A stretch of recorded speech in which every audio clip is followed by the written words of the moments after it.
चकाचक बिल्डिंग पुणी 3 महला विशिष्ट यह होछि जाजपुर जिला धर्मशालार आम पाठागार। कोटिए टंकार पाठागार किंतु गोटे भी बही नहीं। धर्मशाला ब्लॉक जारका हाईस्कूल परिसर रे 1 कोटी अधिक टंका व्यय निर्मित आम पाठागार काम लगुना। 1.5 वर्ष हेब उद्घाटन होइथिले मध्य एहा कार्यक्षम होई पारुनाही।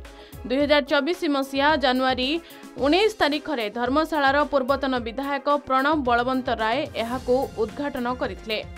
तेबे धर्मशाला रे राजनैतिक समीकरण बदलिबा परे एही नवनिर्मित प्रकल्पटी सेमती पड़ी रहिछि। उद्घाटन समय रे एही पाठागार रे अनेक बही उपलब्ध थिबा देखिबाकू मिलिथिला। विभिन्न प्रतियोगितामूलक परीक्षा निमंते प्रस्तुत हेबा पई पुस्तक समेत पत्र पत्रिका व अन्यान्य उपादेय पुस्तक रहिथिला। किंतु एबे पाठागार रे खंडीए भी बही नहीं। सबु बेले एहा ताला पड़ी रहुछि, जहाकू नै साहित्यक व बुद्धिजीवी मध्य रे क्षोभ प्रकाश पाइछि। धर्मशाला रे गोटे पाठागार करिया पई बहु वर्ष उद्यम आरंभ होइतला।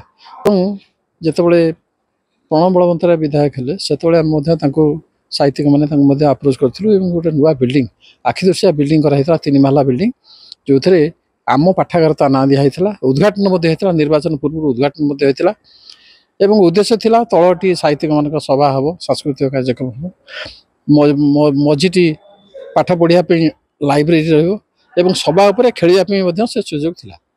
एवं यही आशा रखी प्राय 1.5 कोटी टंकार व्यय करा जायकरी ये कार्यक्रम आरंभ होइतला। हम धर्मशाला अंचल विशेषकर एक जारका विभिन्न पंचायत को नहीं पाखापाखि पंचायत को नहीं एक वर्धिष्णु सहर में परिणत है।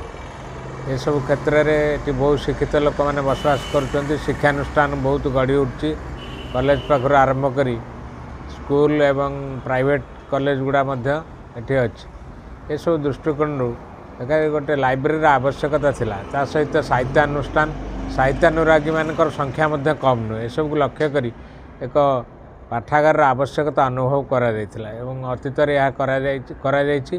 जारका हाईस्कूल बर्तमान यह कार्य कर मात्र कार्य तल जो उद्देश्य यह कार्यकारी करा जायतिला ता बर्तमान बंद अछि। 3 ताला विशिष्ट बिल्डिंग रे पाठागार समेत मिनी ऑडिटोरियम और खेलिबा पई इंडोर हॉल रहिछि। तळ हॉल ले थिबा मिनी ऑडिटोरियम रे किछि अनुष्ठान पक्षरु सभा समिति आयोजन रे एबे एहा सीमित रहिछि। ए पाठागार निर्माण पई 2022 रु 23 आर्थिक वर्ष रे सांसदक आंचलिक उन्नयन पांठी, विधायकक हाथ पांठी, डीएमएफ पांठी, मुख्यमंत्री स्वतंत्र सहायता योजना, पंचदश केंद्र अर्थ कमिशन एवं धर्मशाला पंचायत समिति पक्षरु 1 कोटी अधिक टंका खर्च करा जायतिला। जारका हाईस्कूल कैंपस मध्यरे एहाको निर्माण करा जायतिला। तुरंत पाठागार को कार्यक्षम करने को बुद्धिजीवी महल रे दाबी उठिछि। एपटे बिल्डिंग निर्माण होइछि किंतु आनुषंगिक सुविधा पई अर्थर आवश्यकता रहिछि। खूब शीघ्र एहाको कार्यक्षम करा जिवो बोली कहिसंती धर्मशाला विधायक। जो पाठागार विषय कहउछन प्राय से पाठागार जतरे हेइतिला से पाठागार भीतर जति की अर्थ से राशि सेतबेले देइथिले सेटा केवल से बिल्डिंग भी हवा पई हेइता। ता भीतर आनुषंगिक जहा थिला से कार्य पई से कोनोसी पैसा देइ नथिले एवं मु धन्यवाद देबी हम मोहन सरकार को जहा कि आसिला भीतर 18 मास भीतर जो कागज पत्र कलम चली से पैसाटी सैंक्शन हो गलानी। जारका स्कूल को 2 कोटी टंकार ऊर्ध्व पैसा सैंक्शन होइछि। प्राय आउरी 2 मास लागि जीवो टेंडर प्रक्रिया है कि जनवरी आडू से कार्यक्रम आरंभ है से सब कार्यक्रम सरजु। धर्मशाला पे गोटे पाठागार निहाती आवश्यकता अच्छी।